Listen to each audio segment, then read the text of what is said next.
Good morning all of you. Previous video લેક્ચરની અંદર આપણે ઓથેન્ટિકેશન શું છે, સિક્યુરિટી મેથડને related, encryption, cryptography and authentication આ બધું શું છે એ જોયું હતું. આજના વિડીયો લેક્ચરની અંદર આપણે જોવાનું છે principle of security, the CIA model, principles of સિક્યુરિટીના અલગ અલગ પ્રિન્સિપલ્સ છે કે જેમની અંદર CIA મોડેલનો યુઝ થાય છે. આ CIA મોડેલ શું છે અને કેવી રીતે વર્ક કરે છે એ આપણે જોવાનું છે. A simple but widely applicable security model is the confidentiality, integrity and availability. શું કહે છે? સિમ્પલ અને વધારેમાં વધારે યુઝમાં આવતું હોય એવું એક મોડેલ છે જેમની અંદર confidentiality, C for confidentiality, I for integrity and A for availability, આ ત્રણેય અલગ અલગ પ્રિન્સિપલ્સનો યુઝ કરવામાં આવે છે. These three key principles should guide all secure systems. Secure system માટેનું ગાઈડન્સ પ્રોવાઈડ કરવા માટે આ ત્રણ અલગ અલગ પ્રિન્સિપલ્સનો યુઝ કરવામાં આવે છે. CIA also provides a measurement tools for security implementation. સિક્યુરિટીના ઇમ્પ્લિમેન્ટેશન માટે આ ત્રણ અલગ અલગ સિક્યુરિટી મોડેલ્સનો, સિક્યુરિટી પ્રિન્સિપલ્સનો યુઝ કરવામાં આવે છે. This principles are applicable across the entire spectrum of security analysis for access to a user's internet history. શું કહે છે કે આ જે CIA મોડેલ છે એ મેઝરમેન્ટ પ્રોવાઈડ કરે છે. કોઈ પણ ટૂલ છે સિક્યુરિટીને રિલેટેડ ઇમ્પ્લિમેન્ટેશન કરવાનું છે એમના માટેનું મેઝરમેન્ટ પ્રોવાઈડ કરે છે. આ જે પ્રિન્સિપલ્સ છે એ એપ્લિકેબલ છે કોઈ પણ નેટવર્કને એક્રોસ કરવા માટે. એમનું એનાલિસિસ છે, એમનું એક્સેસ છે એમના માટે.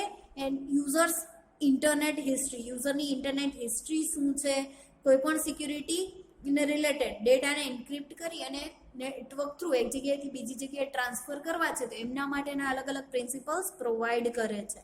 જોઈએ સિક્યુરિટી મોડેલ છે શું છે અને કેવી રીતે વર્ક કરે છે. જો અહીંયા તમે જોઈ શકો છો security model, confidentiality, availability and integrity. Generally આ ત્રણેયનું મિનિંગ શું થાય છે એ આપણે આગળ જોઈ લીધું છે. અહીંયા જસ્ટ આપણે એમનું ઇન્ટ્રોડક્શન જોવાનું છે. જોઈએ કોન્ફિડેન્શિયાલિટી. કોન્ફિડેન્શિયાલિટી શું છે? તો confidentiality prevents unauthorised disclosure of sensitive information. કોઈ પણ સેન્સિટિવ ઇન્ફોર્મેશન છે અનઓથોરાઇઝ્ડ યુઝર યુઝ ન કરી શકે એમના માટે કોન્ફિડેન્શિયાલિટી છે વર્ક કરે છે. It is the capability to ensure that the necessary level of security is enforced and that information is concealed from unauthorized user. શું કહે છે કે આ કેપેબિલિટી છે કે જેથી કોઈ પણ નેસેસરી લેવલ પ્રોવાઈડ કરે છે. કોઈ પણ યુઝર છે એમને કેટલી નેસેસરી છે, કેટલા યુઝર છે કેટલી ઇન્ફોર્મેશનને એક્સેસ કરી શકે છે, કોઈ પણ અનઓથોરાઇઝ્ડ યુઝર છે એ કેટલી ઇન્ફોર્મેશનને એક્સેસ કરી શકશે અને કેટલી ઇન્ફોર્મેશનને એક્સેસ નહીં કરી શકે એમના માટેનું આખું લેવલ પ્રોવાઈડ કરે છે. When it come to security, confidentiality is faces the most obvious aspects of CIA tried and it is the aspects of security most often attacked. શું કહે છે કે જ્યારે કોન્ફિડેન્શિયાલિટીની વાત કરવામાં આવે ત્યારે CIA મોડેલ છે એક સારું એવું વર્ક પ્રોવાઈડ કરે છે કે જેથી સિક્યુરિટી અટેક જનરેટ ન થાય, સિક્યુરિટી સારી રીતે મેનેજ થાય અને કોઈ પણ અટેક જનરેટ ના થાય એમના માટેનું વર્ક પ્રોવાઈડ કરે છે. Cryptography and encryption methods are example of attempts to ensure the confidentiality of data transferred from one computer to another. એક કમ્પ્યુટરમાંથી બીજા કમ્પ્યુટરમાં કોઈ પણ કોન્ફિડેન્શિયલ ડેટાને ટ્રાન્સફર કરવા માટે, કોન્ફિડેન્શિયાલિટી જનરેટ કરવા માટે એન્ક્રિપ્શન અને ક્રિપ્ટોગ્રાફી છે સારું એવું વર્ક પ્રોવાઈડ કરે છે. For example, when performing online banking transaction, the user want to protect and privacy of the account details such as password and card number. For example, અહીં example આપેલું છે online banking ટાઈમે કોઈ એકાઉન્ટને related કોઈ પણ data છે એક જગ્યાએથી બીજી જગ્યાએ ટ્રાન્સફર કરવા છે આવા ટાઈમે બેંકની ડિટેલ છે, બેંકના નંબર છે, કાર્ડ નંબર છે, આ બધું જે પ્રાઇવસી એમનું પ્રોટેક્શન કરવું કમ્પલસરી છે, એમની પ્રાઇવસી જનરેટ કરવી કમ્પલસરી છે. તો cryptography provide a secure transmission protecting the sensitive data traversing across the shared medium. Cryptography છે આવા ટાઈમે સારું એવું વર્ક પ્રોવાઈડ કરે છે. આપણા કાર્ડ નંબર છે, એકાઉન્ટની ડિટેલ છે એમને કંઈક એ ફોર્મેટની અંદર કન્વર્ટ કરી દે કે કોઈ પણ અનઓથોરાઇઝ્ડ યુઝર છે એમનો યુઝ ના કરી શકે, આ ઇન્ફોર્મેશનને જોઈ ના શકે. એટલે આ જે કોન્ફિડેન્શિયાલિટી છે એ બેઝ કોના ઉપર એ જનરેટ થાય છે, તો એન્ક્રિપ્શન અને ક્રિપ્ટોગ્રાફી એક મેઇન વર્ક પ્રોવાઈડ કરે છે. ત્યાર પછી નેક્સ્ટ વન છે ઇન્ટિગ્રિટી. ઇન્ટિગ્રિટી શું છે? Integrity prevents unauthorised modification of data, system and information, thereby providing assurance of the accuracy of information and system. કોઈ પણ ડેટા છે, કોઈ પણ ઇન્ફોર્મેશન છે, આપણે એક જગ્યાએથી બીજી જગ્યાએ ટ્રાન્સફર કરીએ છીએ, આવા ટાઈમે ઇન બિટવીન કે પણ આ ડેટાની અંદર, આ સિસ્ટમની અંદર કે આ ઇન્ફોર્મેશનની અંદર મોડિફિકેશન ન થાય, કોઈ બીજી વ્યક્તિ એમની અંદર કોઈ પણ જાતનું ચેન્જ ન કરે, એમના માટે ઇન્ટિગ્રિટી વર્ક કરે છે અને એક્યુરેટ ઇન્ફોર્મેશન એક જગ્યાએથી બીજી જગ્યાએ ટ્રાન્સફર કરવાનું વર્ક કરે છે. If your data has integrity, જો તમારા ડેટા પાસે ઇન્ટિગ્રિટી છે તો you can be sure that it is accurate and unchanged representation of the original system secure information.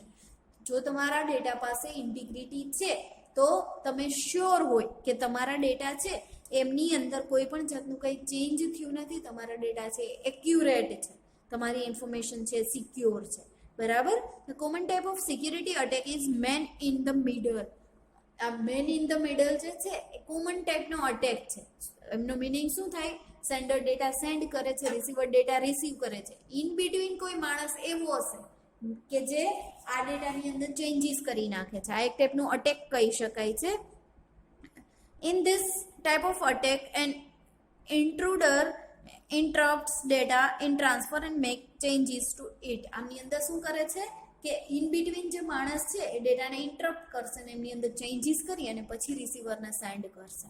બરાબર. આવું ન થાય એટલે ઇન્ટિગ્રિટી જનરેટ કરવામાં આવે છે. ત્યાર પછી નેક્સ્ટ વન છે availability. Availability is the prevention of losses of access two resources and information to ensure the information is available for use when it is needed.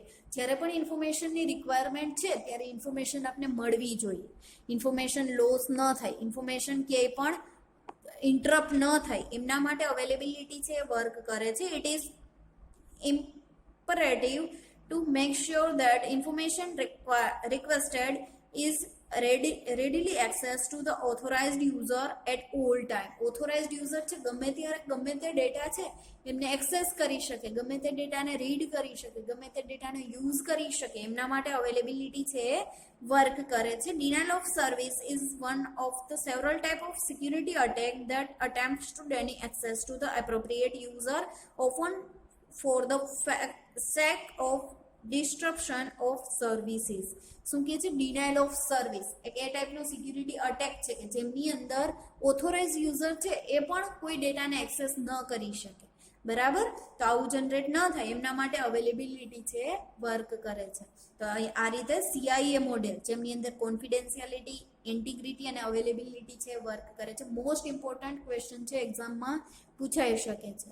બરાબર. CIA મોડેલ શું છે અને કેવી રીતે વર્ક કરે છે એ આ રીતે વર્ક કરશે. અહીંયા તમારું આ ચેપ્ટર છે એ ઓવર થાય છે. ઓકે.